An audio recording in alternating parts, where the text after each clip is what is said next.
ఎన్ని ప్రభుత్వాలు మారినా విద్యారంగంలో సమస్యలు పరిష్కారం కావడం లేదన్నారు సిపిఐ ఎమ్మెల్యే కూనంనేని సాంబశివరావు. స్కాలర్షిప్లు, ఫీజు రింబర్స్మెంట్ వంటి సమస్యలతో నాణ్యమైన విద్య అందడం లేదన్నారు.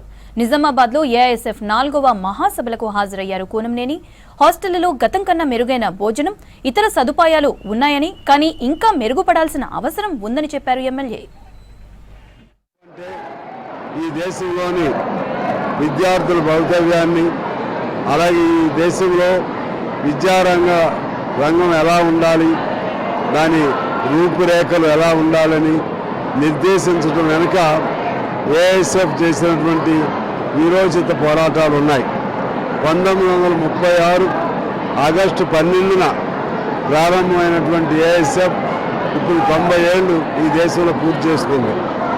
ఏఐఎస్ఎఫ్ ఈ దేశంలో పుట్టిన మొట్టమొదటి విద్యార్థి సంఘం. దాని తర్వాత ఇంకా అనేక సంఘాలు, పీడిఎస్ కానీ, ఎస్ఎఫ్ఐ కానీ, ఇలా అనేక సంఘాలు వచ్చినాయి. ఈ ఏఐఎస్ఎఫ్ ఆనాడు భగత్ సింగ్ లాంటి యువ విప్లవకారులు కూడా ఆకర్షితులైనటువంటి సంఘం ఇది.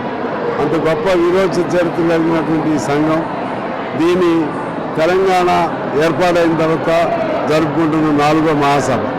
ఈ సందర్భంగా ప్రభుత్వాలను నేను కోరుతా ఉన్నాను, విద్యారంగాన్ని ప్రైవేటీకరణ చేయటం అనేది రోజు రోజుకు వాళ్ళ ఆలోచనలు జరుగుతూ ఉన్నాయి.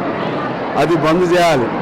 విద్యారంగాన్ని కొన్ని ఇతర దేశాల్లో ప్రభుత్వ పరంగానే అభివృద్ధి చెందిన దేశాల్లో కూడా, అమెరికా, కెనడా, అదేవిధంగా స్కాండినేవియా కంట్రీస్లో విద్యారంగం ప్రభుత్వ కంట్రోల్లోనే ఉంటుంది.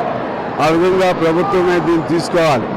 పేద విద్యార్థులైనా, ధనిక విద్యార్థులైనా అందరూ ఒకటే మార్గంలో ఉండే విధంగా, అందరికీ సమాన అవకాశాలు ఉండే విధంగా ప్రభుత్వాలు చర్యలు తీసుకోవాలి.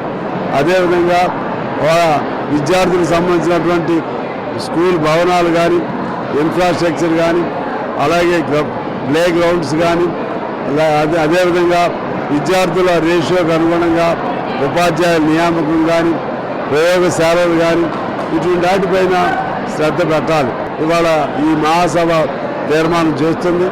ఈ విద్యార్థుల భవితవ్యానికి ఏఐఎస్ఎఫ్ నిర్దేశం చేస్తుంది.